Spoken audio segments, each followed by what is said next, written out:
My name is Brent Tucker. I am the lead horticulturist of collections here.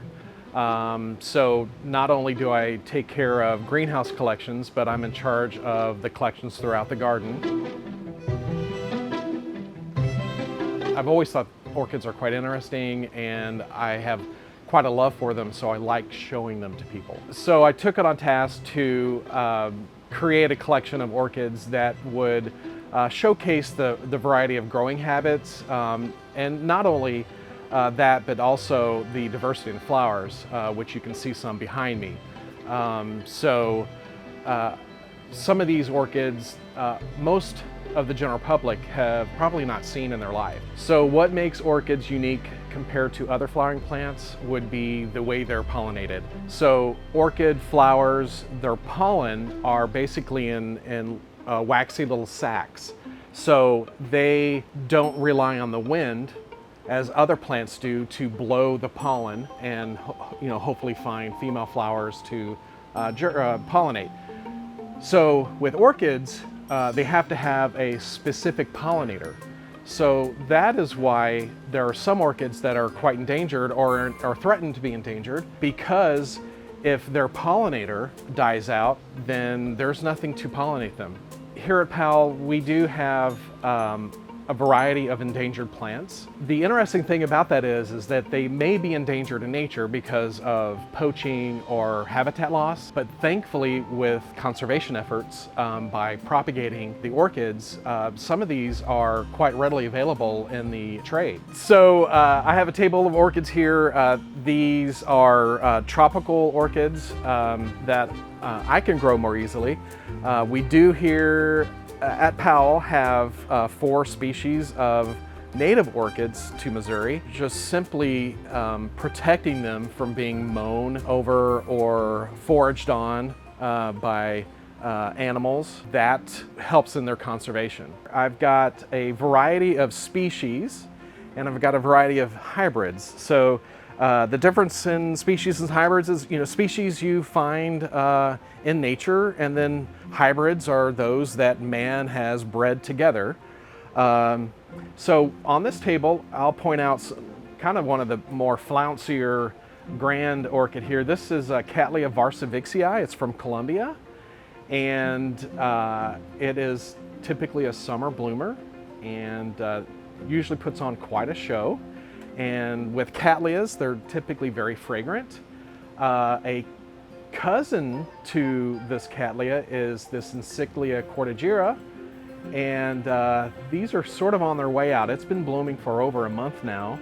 And that's one thing about orchids, is that a lot of orchids, their flowers will bloom for several weeks or even several months. Encyclia cordigira, was bred with Cattleya varsavixii, and I happen to have the resulting hybrid here, which is quite interesting.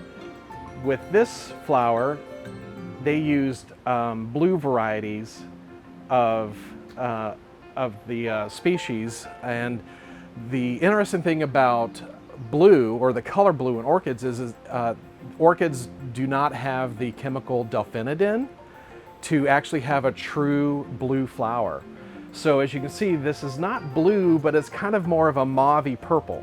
And that's about as close to blue that you can get in the family of orchids. This is a Dendrobium, Victoria regina. This comes from Asia. And typically it will, in nature, it usually is more of a pendant grower. As you can see, that's what it's wanting to do as it's growing on a tree. So it is trying to, even though I grow it upright, it still wants to have its normal habit. Some of the key elements to grow an orchid, I've always likened it to a recipe for a cake. So if you know what the recipe calls for, then you are generally going to do well with it. You need to understand what light requirements they want, watering, humidity and temperature, as well as what type of substrate that they like to grow in. So orchids, most of the orchids that people grow are epiphytic in nature, meaning they grow on trees. So they like a very loose potting medium, and they like those roots to dry out. So bark is used a lot, tree bark, along with perlite and charcoal. So that creates a chunky environment, and the water just flushes through. Roots are like the heart of the plant. So, you know, if you've got a problem with the roots, then you're going to have a problem with the plant. Some of the easier orchids would be like oncidiums, the typical moth orchid that people will see in the grocery or, you know, garden centers. Moth orchids are the easiest orchids to grow because they take a lot of the same conditions that we like, same temperatures. They are low light tolerant, so in the home you don't have a lot of good light. And the flowers can last, I've had flowers last up to 6 months before, so that is good. One thing that people fail in growing orchids at home is they don't water correctly. There's this gimmick out there to water your orchids with ice cubes. Don't do that. That is not the way to properly water an orchid. You know, you're setting an ice cube on top of the potting medium. It's draining through in just one spot, and it's 32-degree water. Whereas orchids are, as I said, they're more tropical in nature, so having freezing water at the roots is not going to do them well.